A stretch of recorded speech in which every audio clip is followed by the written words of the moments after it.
How's everyone doing?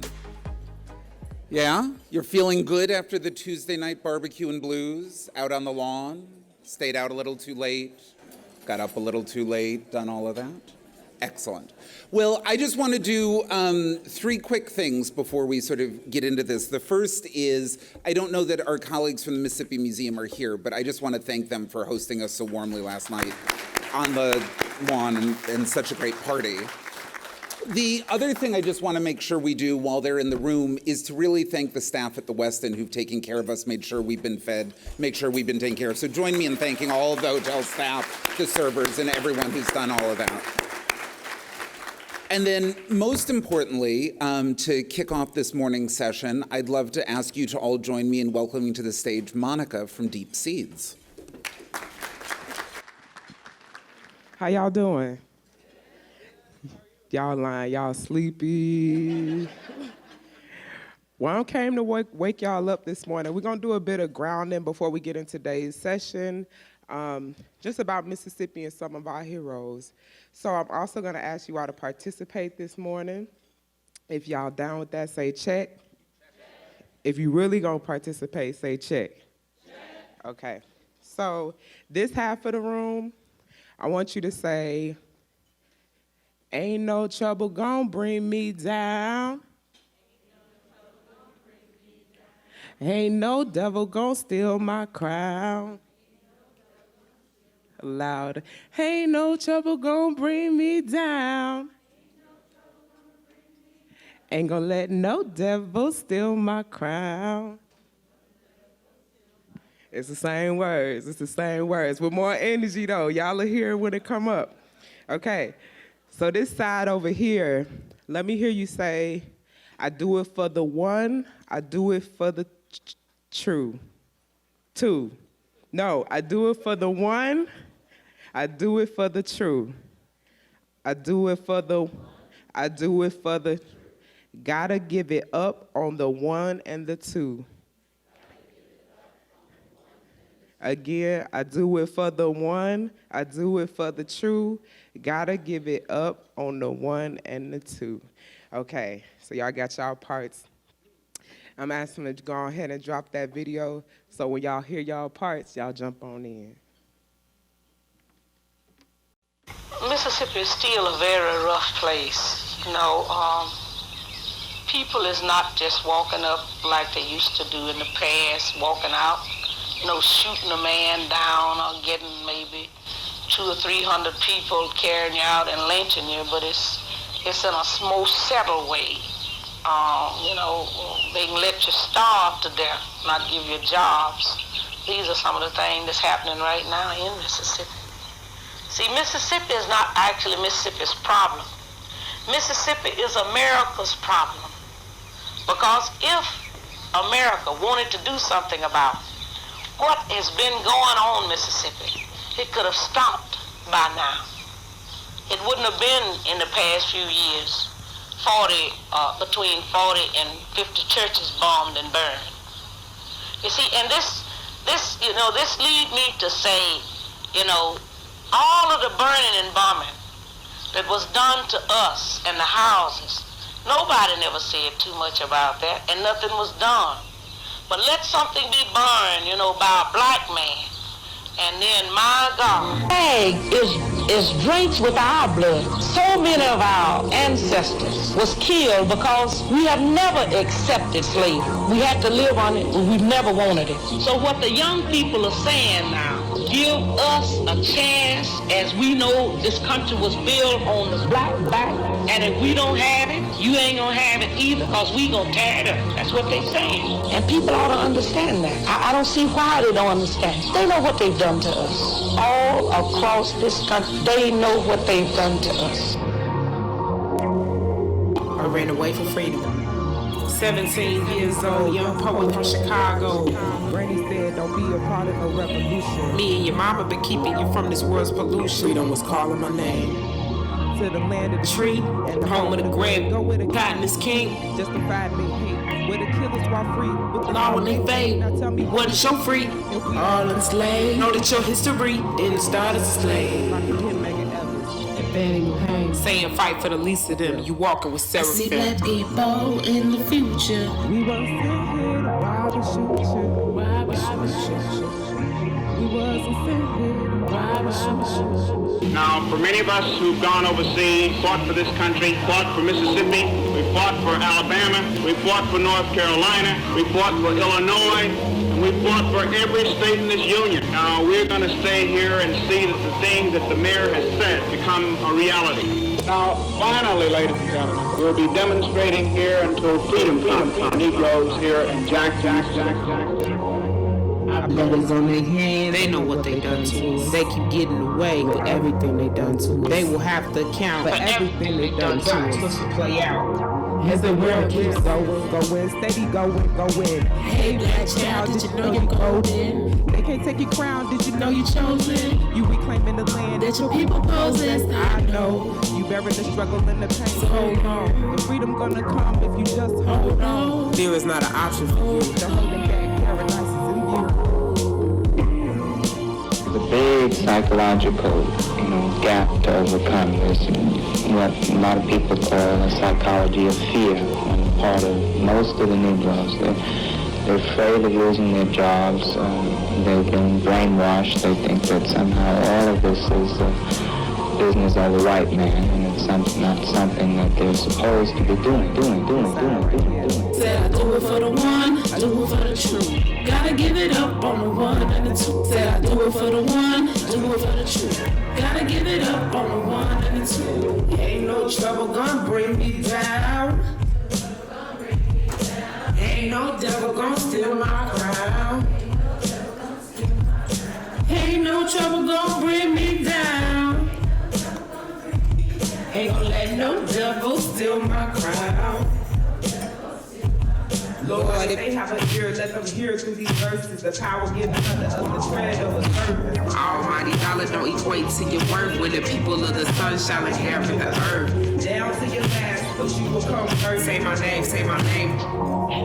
Yeah, they was all down for the freedom. Trapping these down, still down for the freedom. I'm a great man, soft, follow my thoughts, let his words be Fire out my jaws for the freedom.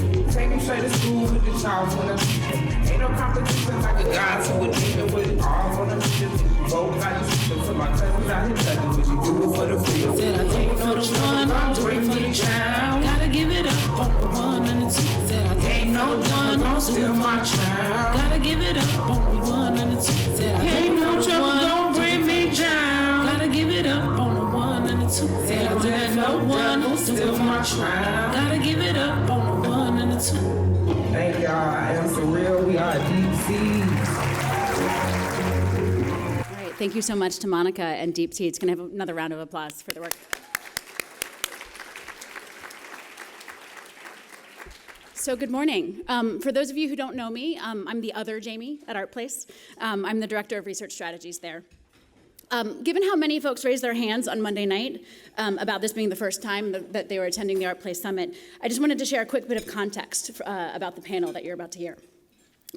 Those of you who have heard me speak about this ad nauseum over the last 4 years, or even just during the gallery talk yesterday, will have to bear with me for just a moment. We are still plugging away at work that we've been doing for 4 years. So how many people know what I mean when I refer to the community development matrix that ArtPlace created a couple years ago? All right, that's a lot of hands. Anybody who did not raise their hands just confess that they've never visited the ArtPlace website. It's in the About ArtPlace, so it's pretty central to a lot of the work that we do. But it's basically a diagram that breaks down all of the different people and perspectives that are involved in community development. ArtPlace's mission is to position arts and culture as core to community planning and development, but that's a really big umbrella. That's a lot of work. Artists and changemakers are taking on so many different kinds of practices in so many different community contexts that we believed it was really important to break it down, important to acknowledge that the field that we seek to influence with our work is engaged and comprised of multiple sectors, people that are coming at this work with different concerns, different professional backgrounds, and with that, different languages, different cultures, different ways of working. It's understood and taken for granted even that when a mayor seats a conversation about the future of her community, housing, transportation, safety, education, they'll all be part of the conversation and at the table. Our work is to figure out where the arts fit in, to make the case that artists and cultural perspectives also are really critical and should be at the table, not a nice to have, but a need to have. So we took the 10 sectors, I just mentioned some of them, as a premise for our research strategies work. And we're tackling them one at a time to understand how artists, culture bearers, arts organizations, and others can be allies and solutionaries, to use a term that Emmanuel brought to the room yesterday, in achieving community transformation. This morning, you're going to hear about what's happening in the agriculture and food systems sector, as we're so excited to be releasing our field scan on that topic this morning. I think there's a slide about it coming up soon. There are hard copies at the registration desk.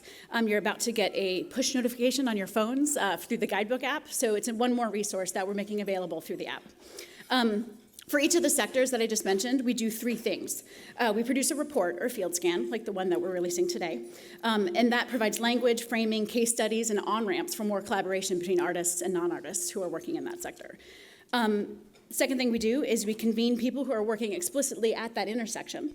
And those convenings are a crucial part of the actual research, their data, their information, their conversations, their interviews. But they're also explicit efforts to build connections and networks of like-minded people doing the work at the intersection of arts in a specific sector. And thirdly, we create resources and tools that are specific to each sector, a sort of audience-first approach and an audience-driven way of creating resources. So very important to all three of those elements, those three things that we do in each sector, but especially that last one about resource creation, are the strategic partners who come on the journey with us. They bring credibility to the work. They both acknowledge both their knowledge and the approaches that they have, as well as the networks of people who are on the front lines of community transformation in their sectors.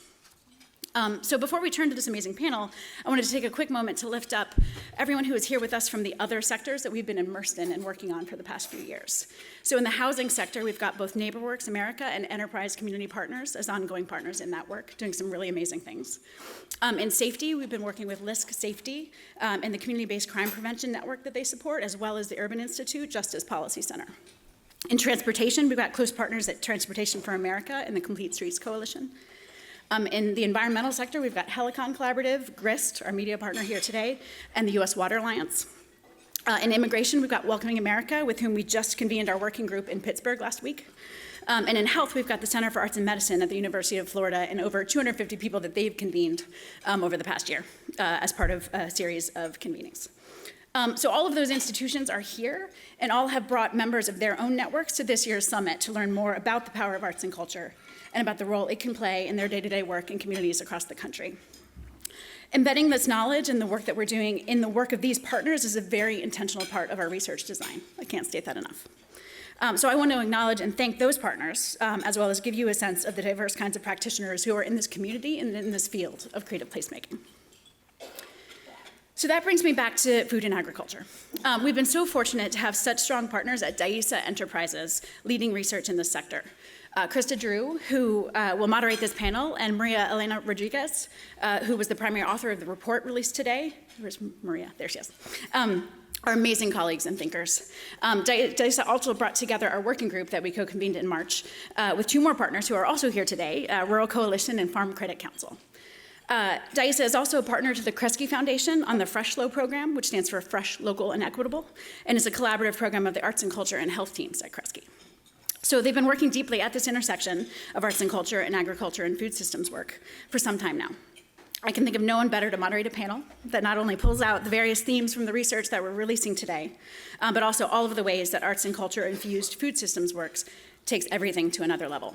So without further ado, I'd like to invite Christa, Sadia, Willi, and Chef Nick, who, by the way, provided the amazing food on Monday night at Jackson Medical Mall, to join us on stage. Please join me in welcoming them.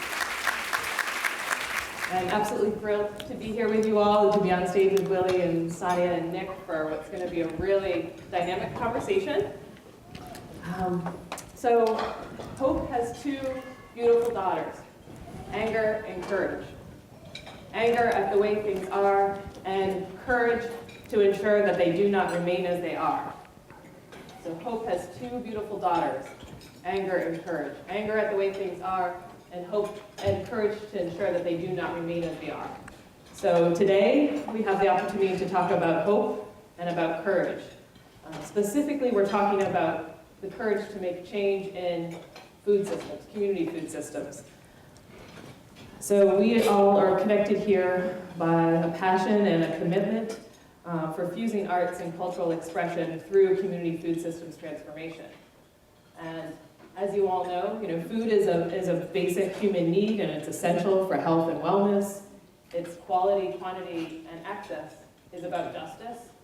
It's about ensuring that people can eat what they want when they need it. It's making changes in community food system is really about ensuring that there's an affordable and accessible grocery store in a community. Sometimes it's about the rights and quality of life of the people who are growing, preparing, or selling the food. It's ensuring that food outlets include fruits and vegetables or choices of culturally preferred food. It's struggle for land. It's the opportunity to garden and the right to farm. Community food systems change is about changing agricultural practices. It's about addressing environmental issues and animal welfare. It's about establishing community kitchens and culinary arts. It's access to economic opportunity and wealth building through running and owning food enterprises. It's establishing farmers markets and festivals centering traditional foods. So equitable food systems change is often about food sovereignty. Fundamentally, it's the right of people to define their own food and agricultural systems. The right to define and own their own food and agricultural systems. We're going to talk about that today. You're going to hear about the vision and work and stories of Willi and Sadia and Nick. We met on the phone to prepare for this conversation, and we soon realized there were a lot of similarities and a lot of synergy. We're all allies in a powerful, powerful food movement. Willi, Sadia, and Nick are all artists and all storytellers, which is why I'm not telling the story right now. Each emphasizes and values the quality of food and its equitable access. Each mindfully engages both youth and elders in their organizing and in their work. And each is deeply spiritual and brings that and their full selves to the work. And so we'll talk about that. So we're here for a dynamic conversation. And I'm really excited to say that when we talked together, we decided that better than me introducing each of these awesome folks is that everybody was going to self-introduce. And so we're going to start with Willi and go down the line here. And so I'm asking you to share a beautiful glimpse of who you are and what is the work that you're doing that's most relevant to the conversation we're having today, and also your entry point into that work. What was catalytic or transformative for you in your younger years that brought you to this space and time today? Hihani washte, chante washte nape chuzapolo, Willi White and Machapi. Good morning. I greet each and every one of you with a warm, heartfelt handshake. My name is Willi White, and I am Oglala Lakota from the Pine Ridge Reservation in southwest South Dakota. I grew up there, born and raised, and am really lucky to work there as well.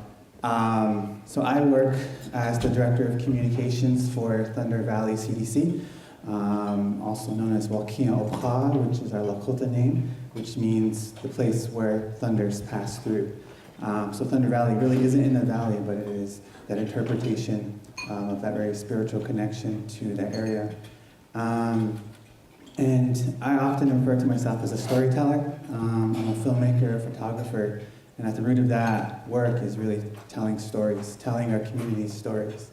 And so being part of Thunder Valley and its complex work is really exciting to be a part of that storytelling process and all of the work that is being done there. Thunder Valley was started over 12 years ago as a call to action by our ancestors who came to a group of young people and said, when are you gonna stop letting other people decide the future for your children? They said it's time to stop talking and start doing. And they said that we should come from a place of hope and not from a place of fear. And so that is how Thunder Valley started, as from prayer, and we work through healing through a complex system of 9 initiatives. And what brings me to this conversation, one of those initiatives is our Lakota Food Sovereignty Initiative, which works part of our greater ecosystem of opportunity. Cool. Peace and blessings, everyone. Assalamu alaikum. Happy Ramadan to those of y'all who are observing the 9th month of the Muslim lunar calendar. My name is Sadia Nawab, and I am here from Chicago, born and raised. Kind of have my hand all over the city, but really claim the South Side as the place that I really found myself. I am an artist of a few disciplines. I'm a mother, and many of y'all have seen me with my 10-month baby. And I am a community leader. I work with young people. I learn from the elders. I work with creative people around a number of issues. I'm here today in the context of my role as the Director of Arts and Culture with the Inner City Muslim Action Network, IMAN, which is headquartered and founded on the south side of Chicago and has recently expanded to Atlanta. Growing up in Chicago, it struck me at a young age how people's life destinies can be entirely different just based off of a few blocks of where they live, or the color of their skin, or the amount of income that their family brought in.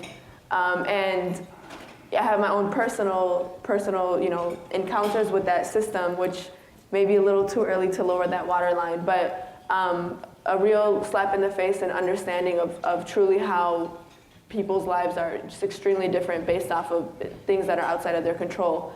And so my entry point into this work with Iman really was that, and was understanding how a Muslim-led but a broadly informed by many spiritual traditions and cultural traditions type of organization on the south side in the hood is really transformative, and was my awakening to what it means for me to be a Muslim, to be thinking about these systems, and to be part of hip hop culture, and to be an artist and a creative.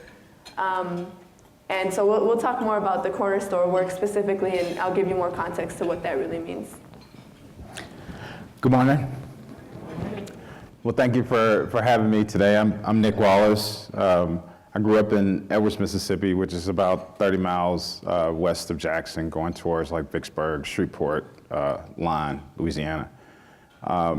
Grew up on a farm, great family. Grandmother's still kicking it, still doing like a homesteading kind of lifestyle, which is great. Been in the business for about 20 years. Got a chance to kind of know the ins and outs of the business, but I had a pretty big destiny to be a highlight of my family, versus anything else around my community when I first got started. And from culinary school, I just met some really, really good people. And my culinary teacher told me to go get structure in my life before I can actually get out there in the world and be a demand. And I decided to get in there with Marriott, and I did a lot of traveling. Lived in Anchorage, Alaska for a while.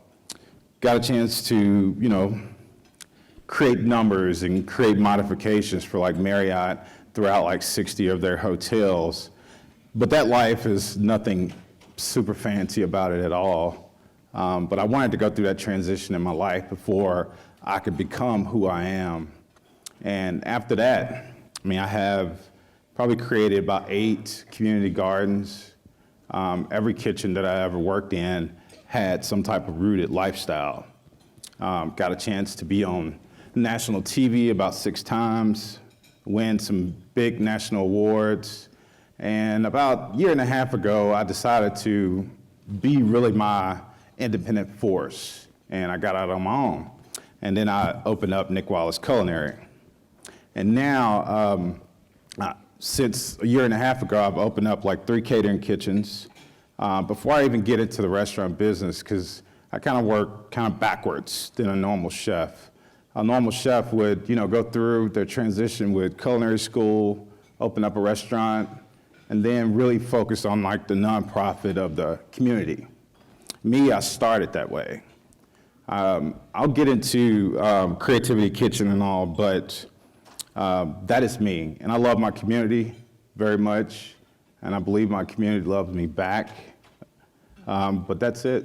Mm-hmm. That's a lot of it. Great, thanks to all of you. So I'm wondering if you would each be willing to share something that you've done, that you would consider maybe a creative intervention, something that you've done to kind of regenerate. That's a theme that's coming up local access or relationship. Yeah. You've mentioned, Fertile Ground or Creative Kitchen, Corner Store, the work happening at Thunder CDC. So Yeah. is there something, a specific intervention or activity that you've done which has really helped people coalesce and organize? Yeah, I think that's probably a good spinning point to get into Creativity Kitchen. My grandmother has always told me, just before you look for anything, just kind of go out there and get the work done in a way, and just start it without wanting to receive anything. So about 4 years ago, I created Creativity Kitchen. It was just a mission I wanted to get into the school system, all public school related, and just get in and get in with the cafeteria workers, not really thinking about the students being in the kitchen at that point, but at least just get into the cafeterias, because school systems are not what they used to be. I remember going to school in the public schools, and they was making homemade biscuits, and you used to see fresh veggies and all. I mean, that's just not the case of where we're at right now. So I contacted the food service manager of Jackson Public Schools, and she said, can you just do this for free? And I was like, of course. I knew you really didn't have any money. So I went to Blackburn Middle School, was my first school, which is the school that I graduated from. And I went there and I just created restaurant design recipes. And every 2 weeks I jumped in with the cafeteria workers and we just changed the menus up. And they loved me. I just spent about maybe 20 hours a week there. And it was right down the street from my restaurant. So it was kind of easy to do. And it was just a hit. We changed the menu every single Monday, and it was only featured on Monday because I just believe Monday is like the cornerstone of where the kids could really spirit for their whole week. So Creativity Kitchen was started. We had the mirror out, we did this big thing in the cafeteria, highlighted all the food, gave all the cafeteria workers actually positions instead of calling them the meat cook or the bread cook or the dessert cook, because majority of these folks knows they have on an average of 500 students. And they know every single student name. I mean, I probably don't remember somebody else's name that I met this morning. So I just think they're pioneers for the kids. And it was so popular. A year later, I got a chance to go to the White House, meet Michelle Obama, got inducted into the Chef Moody School for Mississippi. And I just went ahead and took over all 13 of the middle schools at that point. Opened up my 501c3 and yep, thank you. Then got a chance to, have a lot of volunteers, other chefs, and I mean, it started booming. It was a great thing, and that just led to so many other things. So I can't go to a grocery store now without having a kid or a mom or a dad just saying thank you, and that right there just piled me into getting into the nuts and bolts of the operation, and that was that commodity list from USDA of what they sent to the kids. So I demanded to have at least 10% of the product bought from a local farmer. And that right there, started pushing money back into the local farmers. And two, it gave our kids to have, even if it was just crookneck squash or just peppers, it was something. So it was doing something. But I would have never thought, because I thought that I was just gonna be able to play around with Blackburn. Then we started getting at least 10 kids in the cafeteria learning different techniques with potato peelers, just very simple things. And then they became just really liaisons for the cafeteria workers. And it was just a selfish thing, and never wanted 1 penny and never gotten a penny, because my grandmother said that as much as you get in life, just try to give back just as much. But that is one of my positive reactions from my community, because I love it. Amazing. So talking about, the corner store work and some of the creative interventions that we've had. So just to give a little context, as I'm sure many of you all are familiar, and I know the scene is kind of similar across many cities. In Chicago, on the south and west sides, which are historically segregated from the days of the Great Migration, you see a lot of liquor stores and corner stores and gas stations as well, that are run by immigrants, Muslim immigrants, who are coming from, war-torn countries, specifically in the Middle East mostly. And, about 10 years ago or so, as Iman is doing its work around community organizing and youth programming and health services and working with the arts, It was very, first of all, that was one of the things that folks talked a lot about, is the relationship with the corner store owners. And it's also in a neighborhood where, heavily hit by the foreclosure crisis of 2008, and where lots are vacant and buildings are just left abandoned. The corner stores where a lot of activity takes place. And so you just keep on hearing about these corner stores.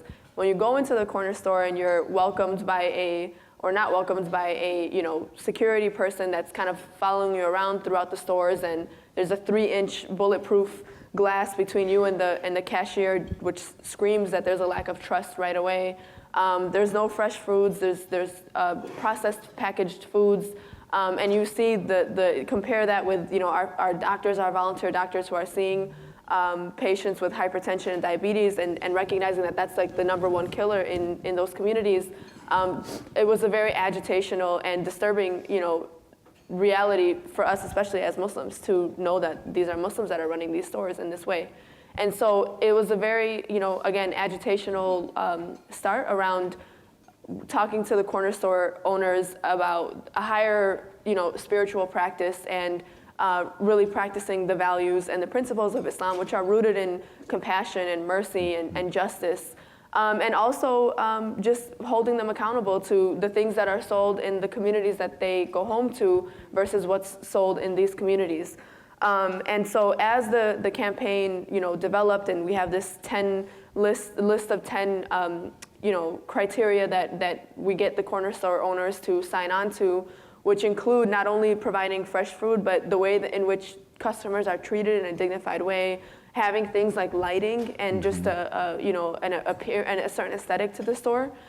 So these are kind of the overall holistic 10 points that we have them sign on to. So over the years, we've worked with like 112 corner stores across the South and West Side in the past 5 years, and right now we have 40 that we are actively working with, and about 7 of them who we engage with on a much more intimate level, where we are able to bring in produce from local farmers and actually sell them right up in center when people walk in.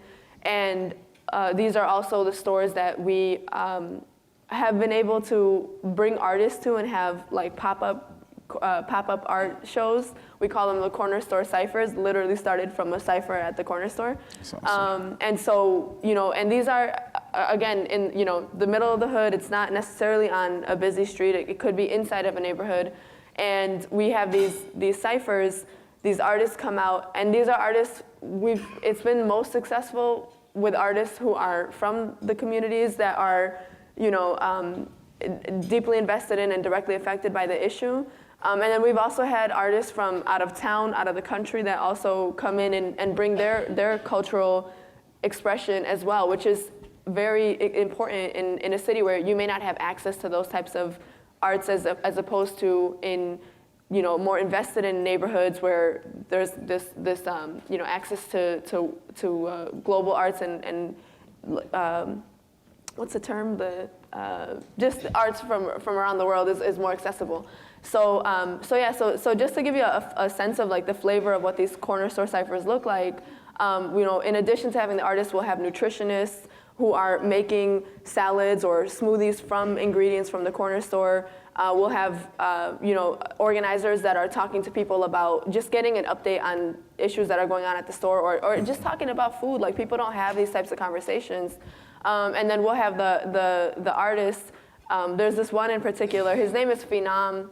Look him up on Instagram. Look him up online. He's amazing. He's phenomenal.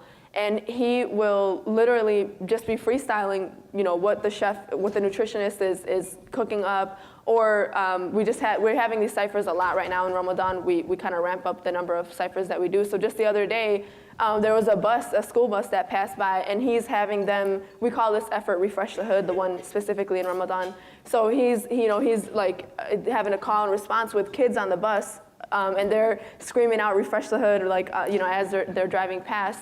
And we'll literally like get people to come off of the public bus and come to the corner store cipher, and then start to have these conversations. And again, it just speaks to you know, the not just the power of the arts, but the necessity of it and the relatability of it. When you speak the language of the people, I mean, you have to come to speak the language of the people, and you know, Phenom specifically is a really, you know, perfect example about that. I can't tell that story enough. But in addition to the corner store ciphers, I mean, we started a farmers market a couple years ago, and that was our direct, you know, intention and effort to bring access to fresh produce. And you know, there we have bands of different you know, genres that will speak to the different ethnicities within the community. And one of them, we had them, it was a brass band that like went through the neighborhood and processed through the neighborhood, and just seeing the smiles on people's faces, again, sounds that we don't usually hear and just things that we don't usually see, but the appreciation for it was another really, you know, cool and inspiring creative endeavor that we had. That's awesome.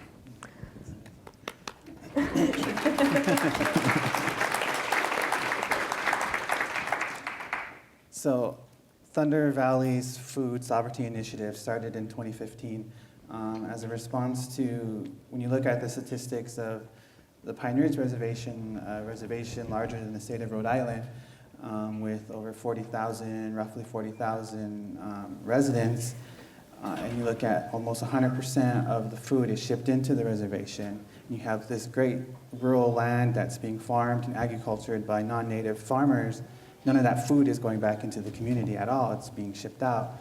And so we have, you know, of course, high rates of diabetes and all of these chronic illnesses caused by highly processed foods, high in sugar, and really being in this sort of state of food desert. Like, we only have one grocery store on the reservation, and it's located in the Pine Ridge Village, the actual town where all our government is, but people have to drive 40 to 60, you know, they drive for a long time just to get food, and sometimes it's not there, and sometimes they're going to the local city that's like 90 miles away and doing that commute. And so, you know, we really looked at examining how can we create a food system on Pine Ridge that is truly our own, that really produces food that really is healthy for our community and is based in our cultural practices, because we do have foods that, you know, like when you think about indigenous food, you think about fry bread or Indian taco, but that really is food that came out of necessity and survival when we were placed on reservations, right? We were given these ration food, these commodity food, and we made do with what we had. And so really this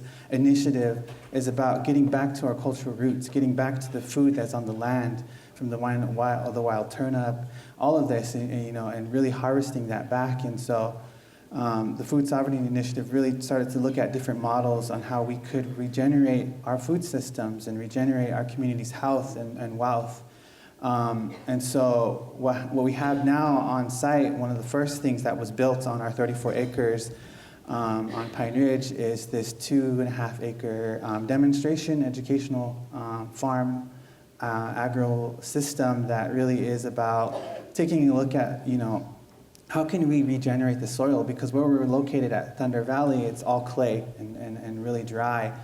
And so we adopted this model where we're using chickens, right? So our food source traditionally was the buffalo. And through manifest destiny and the annihilation of millions of buffalo, you know, to really take out our people, we're using these chickens in the same way. Nick Hernandez, who's our director of the Food Sovereignty Initiative, likes to call them buffalo chicken, not to get confused with chicken wing, buffalo chicken wings. But really their job is to, you know, they free range on this 2.5 acres, and they really, you know, they turn the soil and they really nurture the soil and make it fertile. And so now we have this soil that, I mean, it's soil, it's moist, it's growable. And we have 500 of these chickens in what we call a chicken palace or a poultry palace, and it's fully equipped with really everything that, you know, of course chickens produce eggs, and these chickens produce a lot of eggs, and so we have a system to be able to process those eggs, wash them, and package them, and then give those back to the community. And that's really that model of sort of regeneration. And so within the farm, of course, we have these fruit orchards and these nut orchards and some of our traditional foods growing there. But of course, we have everything else that's there. We have a geothermal greenhouse that we are bringing up to operation this year. And it's really a place for our community and our young people to gather and learn about food systems, learn about our traditional foods and our traditional culinary ways and how we did that and do that through spirituality and really teach people. And through this, we've been able to develop a food curriculum that's in every single one of the schools on the reservation, and there's over 10 schools. Nice. And it's implemented in each one of those. And we have a farm-to-school program where our initiative and our going to the schools and teaching and these young people about our food and how important it is. And so with that, I mean, we've been sort of starting to develop now. We did a food hub feasibility survey to really create a food hub for the Pine Ridge Reservation that's part of a coalition network of farmers and cooks, all from Pine Ridge, who will come together and have this central location and take the model of our demonstration farm and bring it to scale. This 2.5 acres is 1/4 of the scale, and so being able to see how big the system could be to feed our people and to create income and really change the dynamic and really make us sovereign as a nation when it comes to our food and taking ownership back to our people. And so that's just some of the work that is happening with our food sovereignty initiative. It's complex, it's challenging. The past 2 seasons of growing, we haven't been able to grow because of the weather. We had 2 very large hailstorms come through and pretty much destroy everything, and so that's that result of climate change.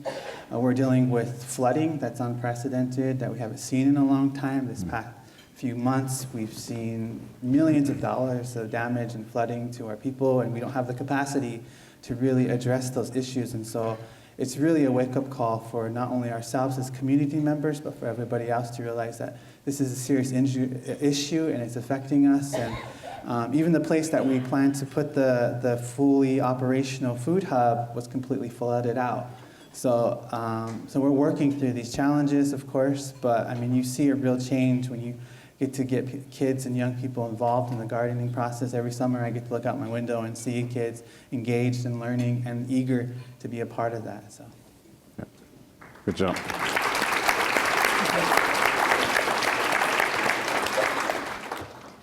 Wow, so there's a lot in there, and I'm hearing themes of being rooted in place. I'm hearing about the fertile ground and the fertile relationships, and I'm hearing about the relatability, you said, Sadia, of the arts and how it's engaging people that may not have been engaged otherwise, and the cultural expression and how important that is to all that you're doing. I'm wondering if each of you has a story that you could share with us about an unlikely partnership, perhaps, that you think was made possible through the outreach that you're doing with artistic expression. Someone that maybe a story of someone specifically who has gotten engaged who you don't think would have otherwise. So you're working with youth, you're working with kids in the school and elders and city officials and the many array of folks that you need to engage with to do the work that you do. Is there a story of someone that you're like, oh, that was an unlikely partner and we were able to get them this way, or just anything that comes to mind there? Yeah, Bloomberg. That'll probably be, I would definitely say Bloomberg, and thank you to Bloomberg and his whole organizations, and one very smiley, beautiful lady right there. Bloomberg has been great for Jackson, and I guess I can't, stop to thank the mayor, Antar. He's great. He's motivated. And to, get pretty much his team and pulling in lead artists around Jackson to take on a project, which is fertile ground around Jackson. We'll be pretty much doing everything that Will just said about creating this hub downtown. I have been working downtown since I was 17. I'm 39 now, but I know what Jackson looks like on his worst days and even on his good days. But I have been truly faithful. It's a lot of stories to tell, especially when I went on Chopped, about like the harassment you get. It's just a negative facade that you get when you speak about Mississippi in general. I get angry in a way that I take it out on my work, and it just pushes me forward. And every time somebody says something related to catfish or pigs or comeback dressing or fried chicken, I get a tattoo. That's what I do. That's my anger. And but seriously, Cutthroat Kitchen was the first one, and the guy told me I was going to be in front of the fryer the whole time, cooking catfish. So I went and got a catfish tattoo. And when I went on Cutthroat Kitchen, he said that you're just full of swine. So I just went and got me a pig tattoo. But I just, Mississippi in general, we are full of flavor. You can go anywhere, and we are very attractive. Everything that we do gets recognition from all over the world. You might not hear about it a lot, but I'm a true pioneer of that, and we have a lot more. So with this Fertile Ground project, we're bringing all the artists together, and it's going to be very explosive. I'll get a chance to do pop-ups downtown everywhere, all kinds of pop-ups that I have dreamed of doing. And everything is going to be centered around the food that we grow here. So that is something that I can definitely say a thank you to. So thank you to Bloomberg. Thank you.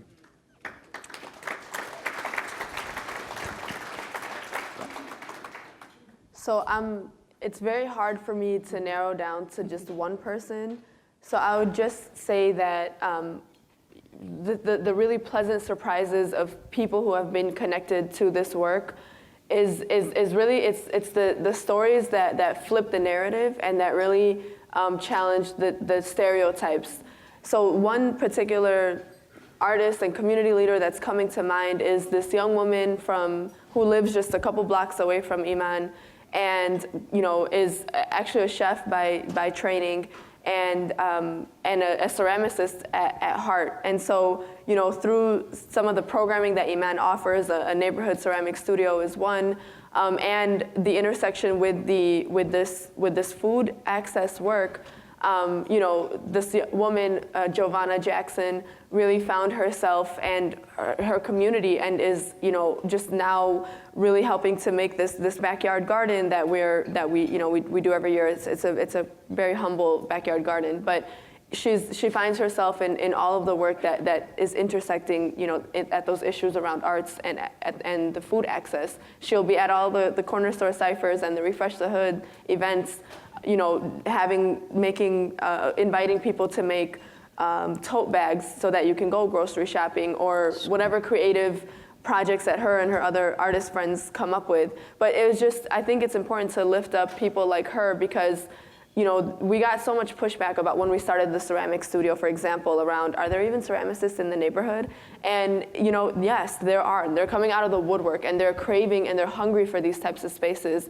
And so, I can't really narrow down one. I have to share just another story of someone who, people again who are not from the south side of Chicago, and who will drive 40 minutes or an hour every Tuesday and Thursday to be a part of these activities, because they see themselves at home in those spaces, and very invested in those spaces, and alive in those spaces. And one, for example, I'm thinking of some Debka dancers. Debka is a form of Palestinian foot dance, who wanted to do some dances alongside some just Chicago dancers. I mean, there's footwork dancers and just dance.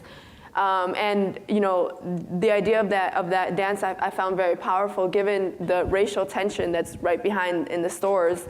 The idea of people from those backgrounds coming together and engaging in that dance really spoke to some of the healing that can take place at those stores. So I just wanted to lift up those examples. Cool. Thank you. Awesome. Great examples. Yeah, I'm just thinking about it. I think what Thunder Valley started out to do was very extraordinary in a rural place like Pine Ridge, South Dakota.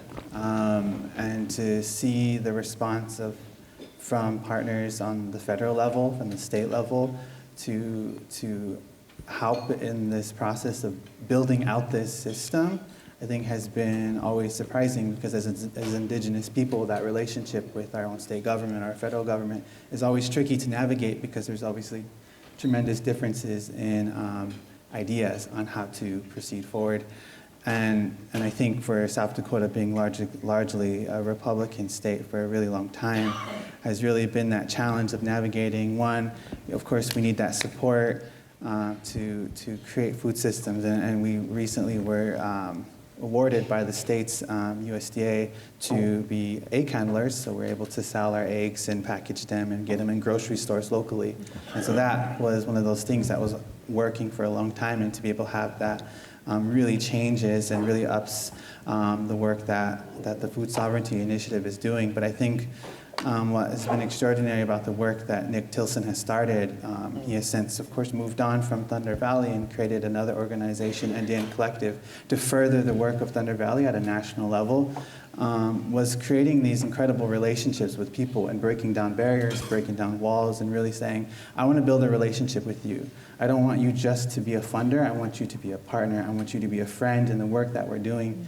And to see that he has been able to do that, to be able to have at the time, at the good times when we had Obama in the office, being able to comment and meet with Nick on the work that he started and was doing, and to have that uplifted at that national level was, I think, for everybody on the team, unexpected. Like, you don't really expect to be put, to be noticed by someone in our highest office, and of course, obviously, that's different now. But Cool.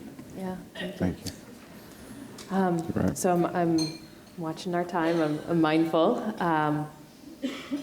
Given that you're all artists and organizers, and so it's true of most of, if not all, the folks in the room here, I'm wondering if there's a really quick piece of advice, an entry point that you could share, a first step for people who may be interested in working to transform their own community food system, or more broadly, the food system in the U.S.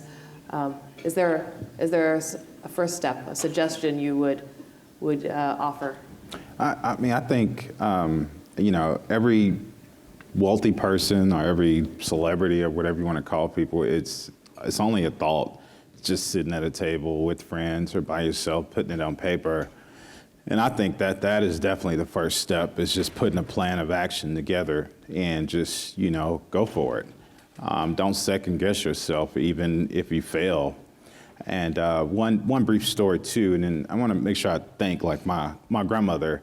My grandmother is a very rooted lady, and we've seen the good and the bad of where life can really take you if you're not faithful and if you don't stay on that same path. I told you I'm from Edwards, Mississippi. My grandfather started a puckwood business, and I'm sure as people know what puckwood is, but they used to go out and started with one truck.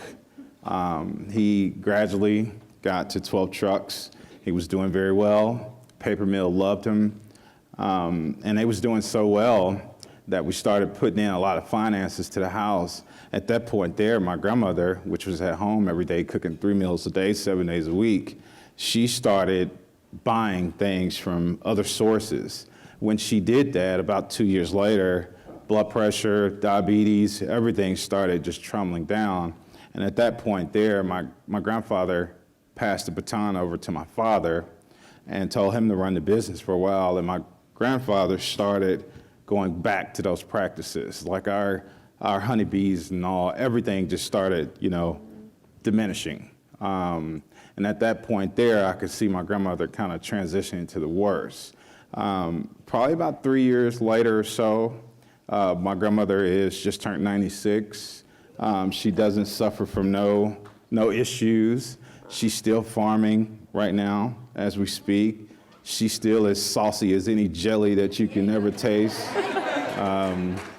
So I think, to say that, I lost my grandfather. I just recently lost my dad 5 weeks ago.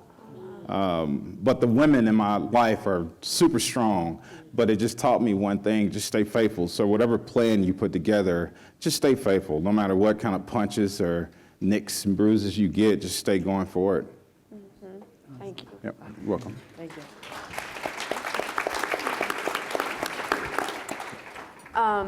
I would say, listen. get the voices of folks who are affected by whatever you're working on, the community, and listen and hear and implement those suggestions. That can't go understated. I think that, you know, people who are, oftentimes folks will come in with these ideas and it's their own ideas informed by their own life experiences, but the importance of just collaboration and just getting other people's input and that leadership development as well is part of what I've seen really transformational. I mean, my own experience, someone who was, as a young person who engaged with Iman, to now have grown to where I'm at today, wouldn't have been possible without being able to develop as a leader and give that input. So just underscoring the active listening and soliciting that type of leadership development and input from folks. Yeah. Great job. Yeah. And I'll echo that too, because a lot of the work that we do at Thunder Valley isn't possible without community engagement, without their active involvement in the work, without them coming to the table and sitting there and saying, this is what we need at our community, this is why we need it, and really taking those voices to heart and really creating the systems that the people need, and really doing it through prayer. I think prayer is such a central part to the work that we do because it's complicated, it's challenging at times, and sometimes it can get really exhausting. And so for us at Thunder Valley, that's the same things that we deal with every day. And so we always go back to prayer. We always go back to praying to our ancestors and to our Creator and to give us guidance, to continuing to give us the strength. And so that's one thing that I would say is continue to pray and pray through healing, and make sure that people are at the table with you. Good job. Good job. Thank y'all. Wow. It was, as promised, a very dynamic and rich conversation. We began with a quote about hope and courage, and certainly we can hear the courage, the creativity, and the hope here, and even just those pieces of advice about having a plan, staying faithful, the importance of listening, and the importance of prayer in the work. I'm just reminded as we close about Mary Oliver's poem Gratitude that we've been reading and reflecting on in our seminar, and I'm just left with, you know, what astonished me or what was most wonderful, and I hope maybe you're sitting with that too. I think they're beautiful questions and great reflection points. So, so inspired and grateful for your time, sharing yourselves and your work with us. Thank you so much, Nick and Sadia and Willi, and please let's give them a very warm welcome. Thank you. Thank you. Thank you all. And I just want to sort of quickly add my thanks, Christa, for putting together this conversation, all the work that you and your colleagues did on the field scan. Willi, thank you for bringing some of Porcupine into this room, some of the people you work with. I really appreciate it. Sadia, you've been so generous in showing up with the young person. And it's meant a lot. And Chef Wallace, thank your grandmother for giving us you. You're welcome. And making that possible. So one more time, just thank you.